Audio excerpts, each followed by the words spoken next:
دا یو ورور سوال کړی دی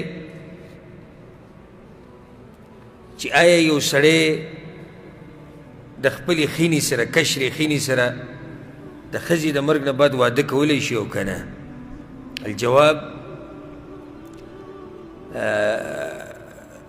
خویندې جمع کول حرام دي. خویندې جمع کول حرام دي. یو زنانه او د هغې ترور جمع کول حرام دي. یو زنانه او د هغې خاله یا ماسی چې ورته وایي دغه ترور جمع کول حرام دي. دا خو اتفاقي مسله ده. خو چې کله د دې سړي دا ښځه مړه شوه او یا یې طلاقه کړه نو بیا د هغې د خور سره نکاح کولی شي که نه شي کولی؟ کولی شي که کشره ده او که معشره ده. ځکه چې منه چې ده نو هغه په څه باندې وه؟